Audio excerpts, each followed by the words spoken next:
इकाई 1 का next part है 21 कक्षा 6 हमारी सांस्कृतिक विरासत। संस्कृति क्या है? किसी भी देश की संस्कृति उसकी अपनी आत्मा होती है जो उसकी संपूर्ण मानसिक पहचान को सूचित करती है। यह किसी एक व्यक्ति या राजा के सुकृत्यों सुकार्यों का परिणाम मात्र नहीं होती, अपितु अनगिनत ज्ञात व्यक्तियों के निरंतर चिंतन दर्शन कार्य परंपराओं का परिणाम होती है। मानव द्वारा सृजित कला शिल्प स्थापत्य साधना संगीत नृत्य व्यक्तिगत जीवन के नियम आस्था आदि विषय भी संस्कृति के अंतर्गत आते हैं। देश और काल में संस्कृति के स्वरूप में मानवीय प्रयत्नों से बदलाव आते रहे और इस प्रकार संस्कृति का विकास होता रहा। पिछले अध्यायों में हमने राजनीतिक सामाजिक एवं आर्थिक व्यवस्थाओं के बारे में पढ़ा। इस अध्याय में प्राचीन काल में कला शिल्प स्थापत्य और साहित्य के बारे में हम जानेंगे। स्तूप बहुत प्राचीन समय में बनाए जाते थे। अस्थियों के ऊपर मिट्टी एवं ईंटों आदि से बनाए जाने वाले अर्धगोलाकार टीले को स्तूप कहा जाता था। स्तूप किसे कहते हैं ये याद रखना है। श्रेष्ठ भिक्षुओं के सम्मान में स्तूप बनाए जाते थे। श्रेष्ठ भिक्षुओं के सम्मान में स्तूप का शाब्दिक अर्थ होता है टिल्ला। कहते हैं कि शाक्य मुनि गौतम बुद्ध ने अपने शिष्यों को कहा था कि उनके अवशेषों को स्तूप में रखा जाए। बुद्ध के अवशेषों को 8 भागों में बांटकर 8 अलग अलग स्थानों पर स्तूप बनाकर रखा गया। तो बुद्ध के अवशेषों को कितने भागों में बांटा गया? 8 भागों में। स्तूप में एक धातु मंजूषा में बुद्ध और बौद्ध भिक्षुओं के अवशेषों को रखकर मिट्टी के टीले में गाड़ दिया जाता था। स्तूप साधारण एक धातु मंजूषा यानी एक धातु का डिब्बा होता था। उसमें बुद्ध व बौद्ध भिक्षुओं के जो अवशेष होते थे उनको रख करके मिट्टी के टीले में गाड़ दिया जाता था। स्तूप साधारण स्मारक न होकर पूजा स्थल के रूप में पवित्र स्थान होता था। शुरू में हो सकता है स्तूप महज एक टीला मात्र हो, पर कालांतर में इसका आकार ईंट अथवा पत्थरों से बड़ा बनाया जाने लगा। इसके ऊपर छत्र लगा दिया गया। चारों तरफ परिक्रमा के लिए वेदिका बनाकर प्रदक्षिणा पथ का निर्माण किया गया। गलियारे को प्रतिमाओं से सजाया जाने लगा। गलियारे के अंदर प्रतिमाएं भी बनाई जाने लगी। वर्तमान में आंध्र प्रदेश में कृष्णा नदी के तट पर अमरावती शहर में अमरावती नाम से श्वेत पाषाण संगमरमर से निर्मित एक प्रसिद्ध स्तूप है। बहुत ही अच्छा क्वेश्चन यहाँ से देखो। वर्तमान में आंध्र प्रदेश में कृष्णा नदी के तट पर अमरावती शहर में अमरावती नाम से एक श्वेत पाषाण कौन से पत्थरों से बना है? सफ़ेद पत्थरों से बना है। संगमरमर से निर्मित एक प्रसिद्ध स्तूप बना है। और मध्य प्रदेश में सांची का महास्तूप भी बहुत प्राचीन है। सांची का महास्तूप अपने स्थान पर आज भी स्थित है, किंतु भारहूत स्तूप के अवशेष भारतीय संग्रहालय कोलकाता में स्थापित है। तो भारहूत स्तूप के अवशेष कहाँ पर है? भारतीय संग्रहालय कोलकाता में स्थित है। स्तूप के बाद में चैत्य और विहार। ये चैत्य और विहार क्या है? पहाड़ों पर कई गुफाओं का निर्माण किया गया था, जिनमें से कुछ गुफाओं में पूजा हेतु ठोस पाषाण स्तूपों का निर्माण किया गया। ऐसे पूजा स्थल को चैत्य कहा गया। यानी गुफाओं में पूजा हेतु ठोस पाषाण स्तूप बनाए गए। स्तूप के बारे में हम पहले पढ़ चुके हैं, स्तूप किसे कहते हैं। ऐसे पूजा स्थल को ही क्या कहा गया? चैत्य कहा गया। कुछ गुफाओं का इस्तेमाल भिक्षुओं के रहने के लिए भी होता था। ऐसी गुफाओं को विहार कहते थे। जिन गुफाओं में भिक्षु रहते थे उनको क्या कहा जाता था? विहार कहा जाता था। विहार 2 या अथवा 3 मंजिला होते थे। विहार में ठहरने के अलावा भिक्षु पढ़ाई करते, ध्यान करते, अनेक विषयों पर विचार विमर्श करते। इनके बारे में आप पिछले अध्याय में हम पढ़ चुके हैं। ये गुफाएं कार्ले, भाजा, अजंता, एलोरा, कन्हेरी में देखने को मिलती है। ये गुफाएं हमें इन स्थानों से मिलती है। स्तूप चैत्य विहार की दीवारों को मूर्तियों व चित्रों से सुसज्जित किया जाता था। तो स्तूप चैत्य और विहार ये क्या है, इनको भी आपको समझना है। इन मूर्तियों एवं चित्रों के विषय में बुद्ध के जीवन की घटनाएं एवं बुद्ध के पूर्व जन्म की कथाएं, जातक कथाएं। देखो जातक कथाएं क्या है? बुद्ध के पूर्व जन्म की कथाएं जातक कथाएं कहलाती है। गुफाओं में स्वतंत्र रूप से कहीं कहीं पशु पक्षी प्रकृति का अलंकरण भी किया गया। स्तूप निर्माण में राजा, श्रेष्ठी, व्यापारी और अन्य लोग दान देते थे। ये जो स्तूप का निर्माण किया जाता था उनमें राजा, श्रेष्ठी, व्यापारी और अन्य लोग दान देते थे। उनके नामों को भी पत्थर पर उत्कीर्ण किया जाता था। तो ये चैत्य है, ये सांची का स्तूप है। ये चैत्य के अंदर देखो स्तूप बना हुआ है, ये अंदर है वो स्तूप बना हुआ है और ये क्या है? चैत्य है। ये अजंता की गुफाओं का विहंग दृश्य है। अजंता की गुफा महाराष्ट्र में। अजंता की गुफाएं, अजंता की गुफाओं में प्राचीन स्थापत्य, शिल्प और चित्रकला के बेहतरीन उदाहरण देखने को मिलते हैं। महाराष्ट्र के औरंगाबाद जिले में बागोरा नदी की घाटी में, कौन सी नदी? बागोरा नदी की घाटी में पहाड़ काटकर दूसरी सदी ईसा पूर्व में, कब बनाए गए? दूसरी सदी ईसा पूर्व में ये गुफाएं बनी। हर गुफा से नीचे नदी तक जाने के लिए सीढ़ी काटी गई। कुल 29 गुफाएं हैं। कितनी गुफाएं हैं? 29 है। इनमें से 5 गुफाएं पूजा स्थल चैत्य है और बाकी गुफाएं भिक्षुओं के रहने के लिए विहार है। तो 5 चैत्य है तो 24 क्या हुई? विहार हुई। 490 ईस्वी के बाद अजंता की गुफाओं को त्याग दिया गया। ऐसा लगता है मानो अजंता का इस्तेमाल करने वाला सारा समुदाय यह स्थान छोड़कर एलोरा चला गया। एलोरा स्थानीय भाषा में जिसको वेलूर कहते हैं, उस समय के प्रमुख व्यापारिक मार्गों में था। चैत्य गुफा कारले, कारले की ये चैत्य गुफा है। अजंता की एक गुफा का प्रवेश द्वार है ये। अजंता में चित्र बनाने की विधि। अजंता के भित्ति चित्रों के निर्माण के लिए पहले पहाड़ की खुरदरी दीवार को तैयार किया जाता था। इसके लिए खड़ियाँ, गोबर, बारीक बजरी का गारा, चावल की भूसी, उड़द की दाल, छिलके, अलसी को पानी में कई दिनों तक मिलाकर सड़ाया जाता था। इन सभी को मिलाकर पीसकर प्लस्तर हेतु गाढ़ा लेप तैयार कर दीवार पर 1 इंच मोटा प्लस्तर कर दिया जाता था। इसके ऊपर अंडे के छिलके के मोटाई के बराबर सफ़ेद चूने का घोल चढ़ाया जाता था। इसके बाद लाल रंग की रेखाओं से कच्चा चित्र बनाकर उसमें रंग भर दिया जाता था। चित्र में रंग भर देने और काली रेखाओं से पक्का चित्र बन जाने के बाद उसे कन्नी से पीटा जाता था, जिससे रंग दीवार की गहराई तक बैठ जाता था। तो इस प्रकार अजंता में चित्र का निर्माण किया जाता था। चित्र निर्माण की ये कला थी। तत्पश्चात पूरे चित्र को चीकने पत्थर से घोटकर पालिश की जाती थी और इस विधि को फ्रेस्को चित्र विधि, भित्ति चित्र विधि कहा जाता है।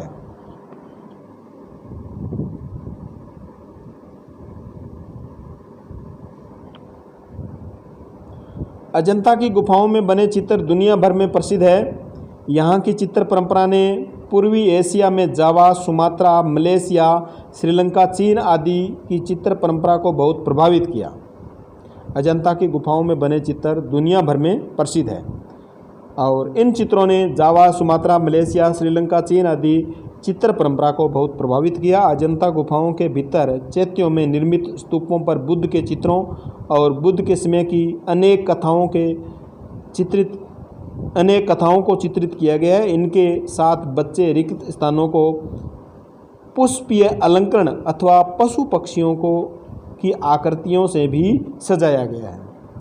तो इन गुफाओं में, अजंता की जो गुफाएं हैं, इनमें पशु पक्षियों की आकृतियां भी दिखाई गई है, पुष्पीय अलंकरण भी किया गया है। अजंता गुफा में बुद्ध के निर्वाण की मूर्ति, ये इस प्रकार ये मूर्ति बनी हुई है बुद्ध के निर्वाण की। यह भी जानें, हिंदुस्तान में मूर्ति कला के निर्माण का आरंभ सिंधु सरस्वती सभ्यता से प्राप्त मृण मूर्तियों एवं धातु और पाषाण निर्मित प्रतिमाओं से होता है। हमें जानकारी जो हिंदुस्तान में प्राप्त होती है वह सिंधु सरस्वती सभ्यता से जो मिट्टी की मूर्तियां हमें और पत्थर और धातु की मूर्तियां हमें प्राप्त होती है, उनसे हमें इनकी जानकारी प्राप्त होती है। भारतीय मूर्तिकला का वास्तविक स्वरूप मौर्य काल से शुरू होता है। बहुत ही अच्छा क्वेश्चन देखो, भारतीय मूर्तिकला का वास्तविक स्वरूप है वो मौर्य काल से शुरू होता है। पत्थर तराश कर मूर्तियाँ बनाने की कला हड़प्पा की सभ्यता में मौजूद थी। पत्थर तराश करके मूर्तियाँ बनाने की कला कौन से समय में मौजूद थी? हड़प्पा की सभ्यता में। यह हम पहले देख चुके हैं कि सम्राट अशोक के समय में सारे मौर्य साम्राज्य में पत्थर तराश कर अलग अलग स्थानों पर शिलालेख रखे गए, जिनसे साम्राज्य की व्यवस्था के बारे में सम्राट के विचारों का उल्लेख था। लगता है कि ये शिलालेख सम्राट द्वारा लोगों तक अपनी बात पहुंचाने का माध्यम था। इसी तरह मौर्य काल में अनेक स्थानों पर पत्थर के स्तंभ, लाट, खंभे खड़े किए गए, जिन पर सम्राट का संदेश होता था। कई स्तंभों पर पशुओं जैसे सिंह, बैल, घोड़ा, हाथी की बहुत सुंदर मूर्तियां बलुआ पत्थर से बनती थी। सारनाथ की लाट एवं मेहरौली का लोह स्तंभ तत्कालीन कला के अभूतपूर्व उदाहरण है।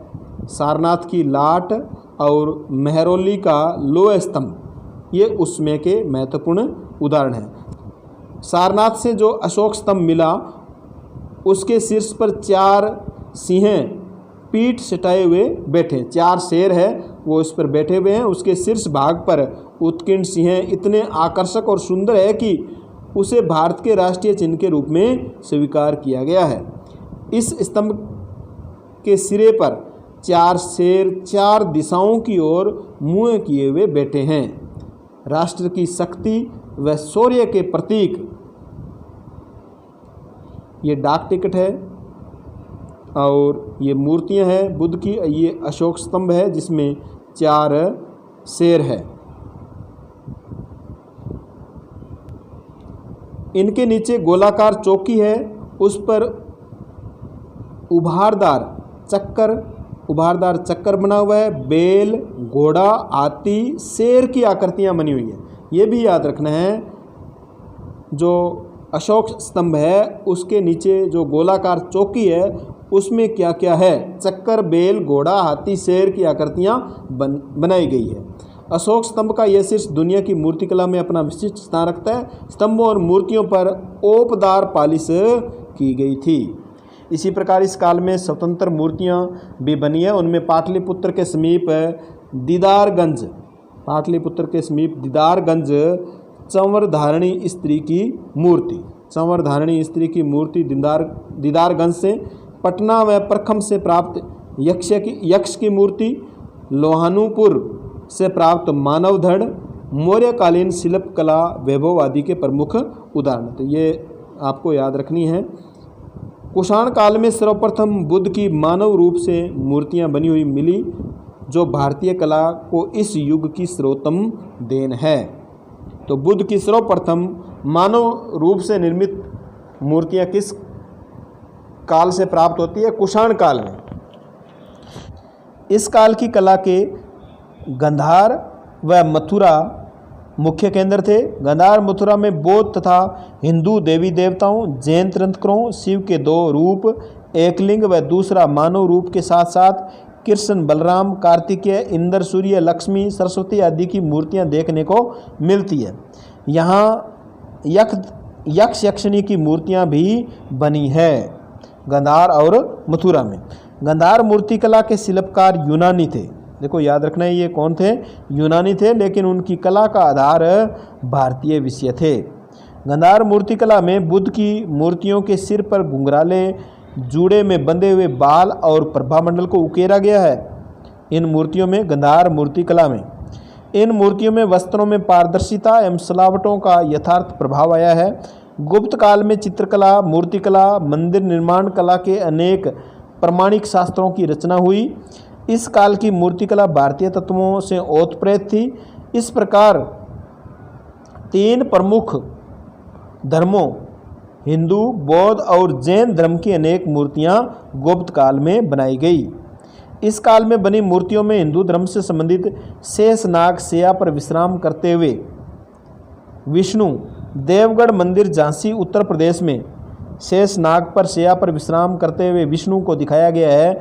ये कहाँ पर दिखाया गया है? देवगढ़ मंदिर झांसी उत्तर प्रदेश में।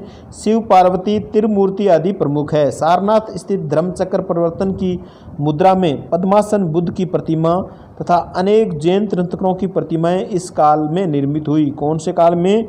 गुप्त काल में निर्मित हुई।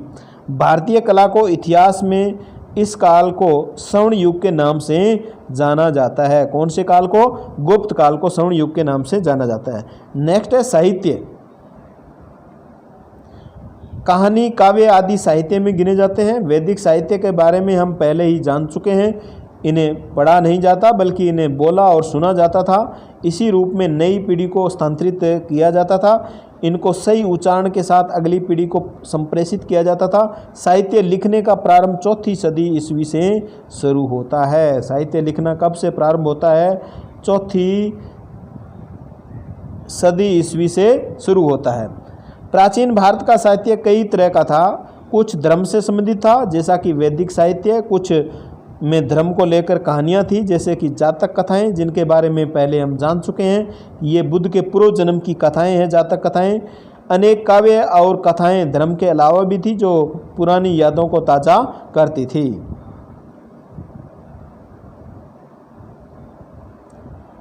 रामायण और महाभारत प्रसिद्ध महाकाव्य है। महर्षि वाल्मीकि द्वारा लिखित रामायण किसने लिखी? महर्षि वाल्मीकि ने। अयोध्या के राजकुमार श्री राम के साहसिक कार्यों का और उनके मर्यादा पुरुषोत्तम जीवन की महागाथा की गई है। श्री राम के जीवन की कथा हिंदुस्तान के अलावा पूर्वी एशिया में फैली है। आज भी श्री राम की कथा हिंदुस्तान के कोने कोने के साथ संपूर्ण पूर्वी एशिया, विश्व के विभिन्न भागों में सुनी व मंचित की जाती है। महर्षि वेदव्यास द्वारा रचित महाभारत के रचयिता कौन है? महर्षि वेदव्यास। कुरु परिवार के बीच लड़े गए युद्ध से संबंधित गाथा है।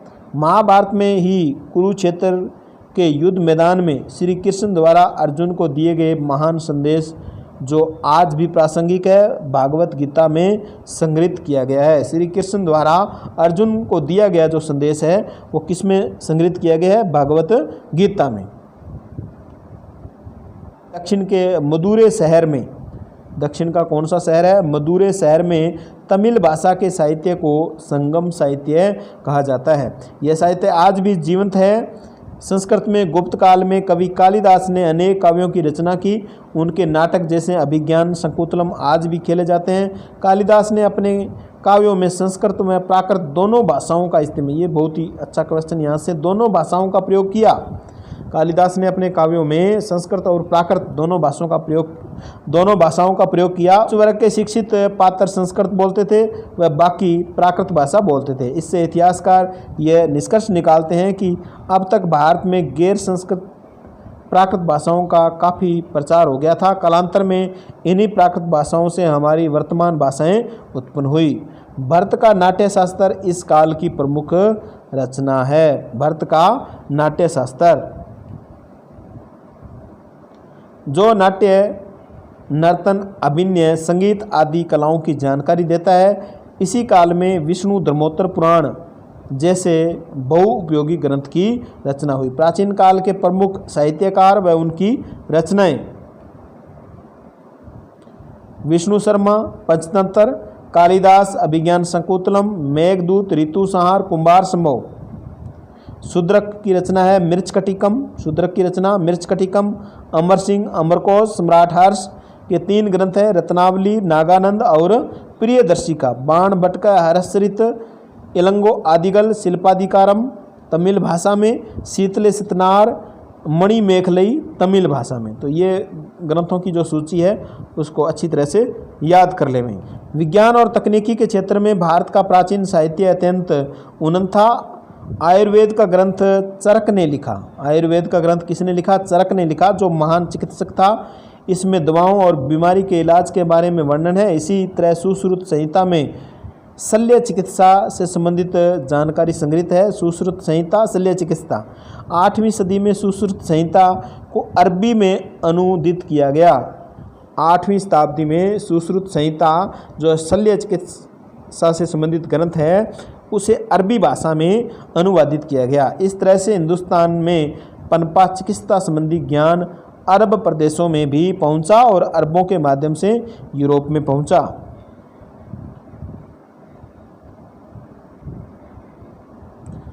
आर्यभट्ट ने अपने ग्रंथ आर्यभट्टियम में खगोल शास्त्र के बारे में बताया, जो भारत के खगोल विज्ञान की महानता को दर्शाता है। सबसे पहले आर्यभट्टीय में यह बताया गया कि पृथ्वी गोल है और पृथ्वी अपनी दूरी पर घूमती है। साथ ही यह भी बताया गया कि ग्रहण किस में पृथ्वी की छाया चंद्रमा पर पड़ती है। आज भी खगोल शास्त्री उनके द्वारा दिए गए सिद्धांतों को प्रमाणिक मानते हैं।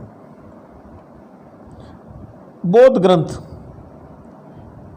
ग्रंथ देखो, त्रिपिटक जिनको बोलते हैं, विनय पिटक, सुत्त पिटक, अधिधम्म पिटक। विनय पिटक में भिक्षुओं हेतु नियमों का संग्रह किया गया है। विनय पिटक में क्या किया गया है? नियमों का संग्रह।